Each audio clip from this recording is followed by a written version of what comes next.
Welcome. I'm Steph, an intuitive hypnotist from Quebec, Canada. I'm Julie, a past life regression hypnotist and Reiki healer from Wisconsin. And together, we are the Soulful Mystics. How amazing was the Soul Synastry reading with Meredith?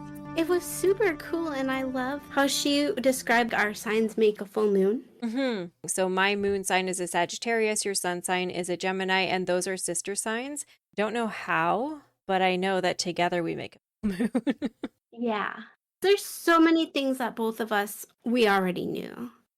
Yeah. But I mean, some things we didn't, about how most of our karma is cleared. Our podcast name was written in the stars because Neptune is mysticism and Pluto means transformation and soul.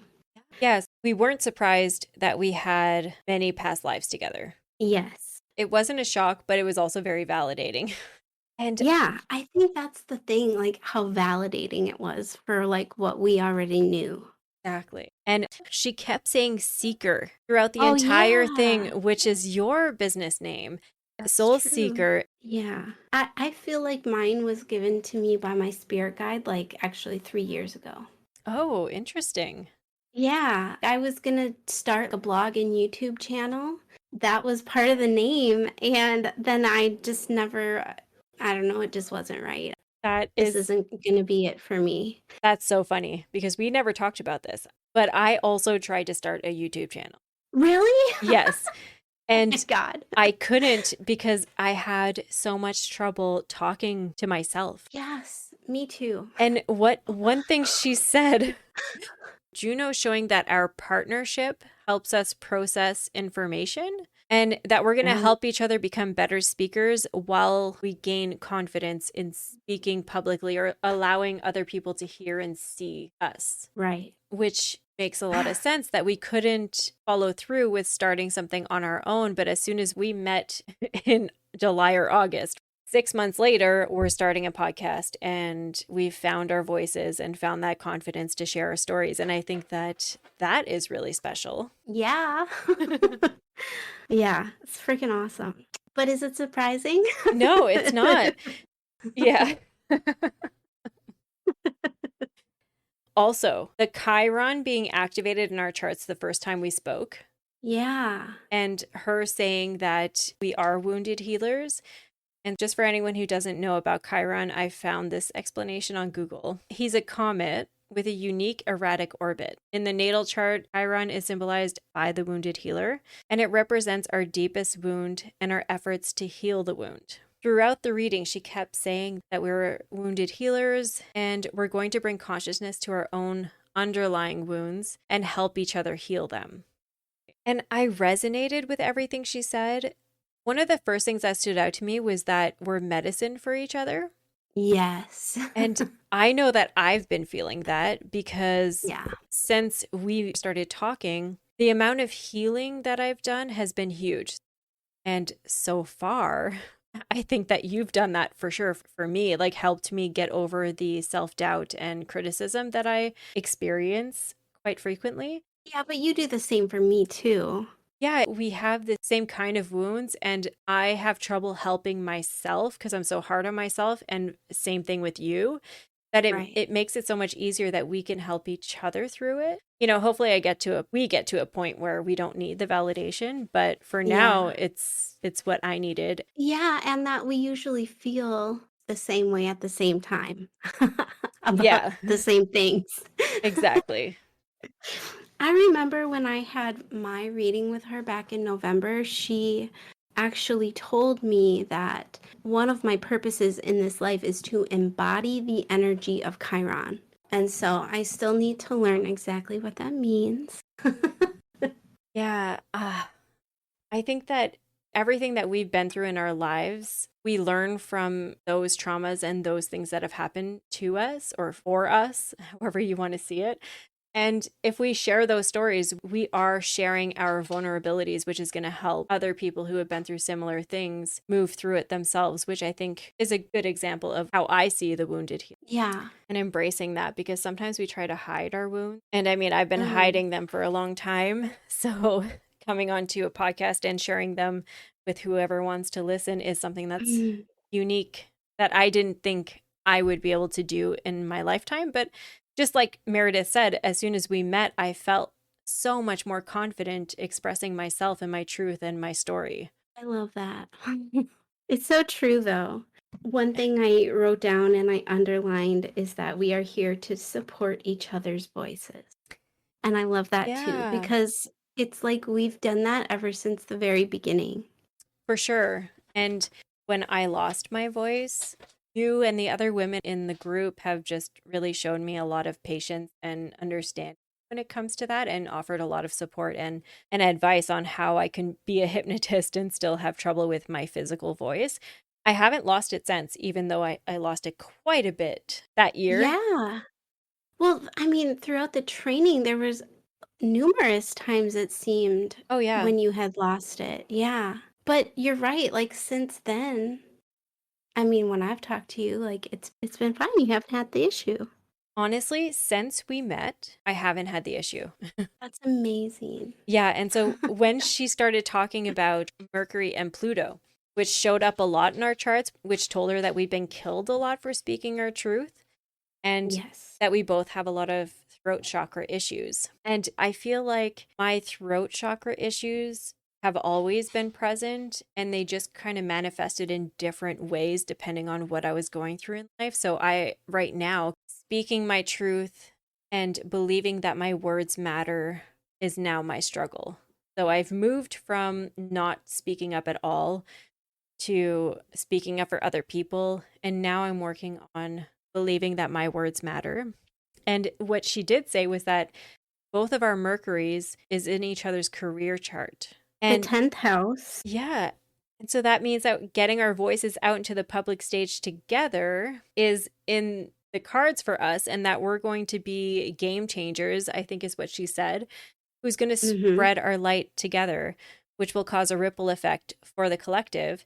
And here we are starting a podcast. So, Yay.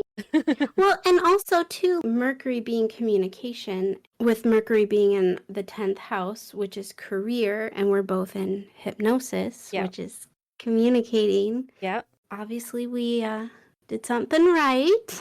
We're on the right path. yep, I agree. And spreading our light together in our future episode where we talk about past life and reincarnation, I asked what kind of joke our past lives were playing on us that made us live, one in Canada and one in US, Yeah. so far away from each other. And you said that it'll help us spread our light to even more people, have a bigger ground to cover. And I thought that that was really special, and that's something that came up in this soul synastry as well. Yeah. Yeah. It's the synchronicities are just You can't make it up. unbelievable. Yeah, it's amazing. And there were so many times throughout the reading where we all got the goosebumps. Yeah, I had the goosebumps. It started to hurt by the end Yeah. of the reading, just like from head to toe, goosebumps. Yeah, and our soul contract being in Aries. So that stuck out to me because she said that we're on a hero's journey. Ah, yes. That is in our eighth house. So the house is Scorpio and Pluto. And she mentioned that we're going to talk about uncomfortable, taboo topics while bringing love and light to these topics as we discuss them. So, in future episodes, we're going to talk about dealing with death and dying, near death experiences, which is Pluto and Scorpio energy. We're going to talk about entities, our opinions on mental health and its relation to past lives, and serial killers and past lives and reincarnation, and our thoughts and opinions on that. So, I do feel like we had a lot on the list that resonates with Scorpio and Pluto energy, but on I it, would say so. we do have a lot of other topics that are Yeah. more comfortable and fun. So it's just when she said that, I felt more confidence talking about these subjects because they were kind of in the back of my mind. Maybe people aren't interested in that, or maybe people aren't ready for that. But when she said that we will be game changers in this field of discussion and that we do have to talk about these things. I would agree. Yeah, obviously, we're not going to be for everyone, but I do believe that, well, everything is divinely guided. So I believe that the right people are going to find us. The people Yes, who need to hear our message, they're going to find us. exactly. I agree. Yeah. I mean, that's really our whole intention behind the podcast is just to be able to provide validation for people who are going through things that we've experienced and just be relatable to them. And also to be curious and open minded about things, even things that make us uncomfortable. You know, just because we're talking about these taboo topics doesn't necessarily mean that we're comfortable with all of them. No. So I think part of it too is we're stepping outside of our comfort zone because that's how you grow. And anyone who wants to grow along with us is more than welcome. Yeah. If we can just open up a perception to release that fear of any kind, any fear or resistance that you're having, then I think that that's worth it because I Hmm. know that I needed that in my life when I found past lives and the divine, and she gave me exactly what I needed. Absolutely. Yeah. So you did mention briefly the skip step. Yeah. We have So one. only one. Isn't that amazing? It is. Yeah. I'd be curious to do this with my partner Max to see how many skip steps we Oh have. my gosh. I know. I want to do it with Jason too. Honestly, this soul synastry reading gave me so many more ideas of things to explore in a past life regression. It brought up a lot of curiosity. Yes, exactly. And that is the beauty of being able to do a past life regression is to go and find the root cause of these issues and acknowledge it and release it and let it go and heal it. Yeah. So I'm excited that we can help each other through that. Yeah. And also, the other things we have to explore, which we will post on the podcast for anyone who's interested, is she said that we've witnessed each other be murdered in many different ways. Oh, yes. And we've been through a lot of crazy trauma together. So I think she mentioned beheadings, being burned, a lot of the witch wound stuff together. Hmm. And we both knew that we have individually been through all this stuff. But it was interesting to hear or get validation that we were together in it because I had a past life regression and I saw my partner Max as a girl and we were deemed as witches. I don't think that we considered ourselves that, but we were healers and we had gifts. And so we were really stuck on this property that we couldn't go into town and we didn't get to see any of the other people around. So me and this girl, who was my partner Max, became lovers. We had no idea what a man was because we've never been into the city. And Wow. that image came up because she kept getting visions to go into town to rescue or heal a young boy who was very important in the spiritual world and changes that needed to be made in society. And so she went and I went with her and I saw her get murdered. And that trauma has really stuck with me. And I think that when she said that, I knew that we've witnessed each other murdered like this before in past lives. And Yeah. and that really it holds a lot because I feel really protective over you, even though we've never met in person. So Dude, same. Like the other day when you didn't text me back, and I was like, oh yeah. my God, is Steph okay? I was so worried about you. Yeah. Oh my God. That was such a weird day. I had a really bad day at work. And Oh, first of all, it was the full moon of Leo. And I'm a Leo rising. I don't know if that makes a difference, but this day was just the worst day that I've had it in a oh, long time. But I think just because of the frustrations of the whole day and the energy that I was feeling from everyone else coming in, I just didn't put up my protective barriers like I usually do. I just kind of let it all in for some reason. And then the next day, I pretended that nothing happened to see if I can just kind of push it down. And then Monday, I was like, no, you know what? I need to feel the feels and let this out. And I didn't look at my phone once that day. wow. Yeah, so I didn't actually see that you had messaged me on Monday until you had asked me Tuesday, are you okay? So, my Yeah. apologies. So I have to say, you got me back. Yeah. From remember, you always talk about me Yeah, not that first messaging day. you back. I mean, you took We're 3 even. days. You took 3 days to write back to me that one time. So, Yeah, but I didn't know you then. yeah, no, that's true. That's fair.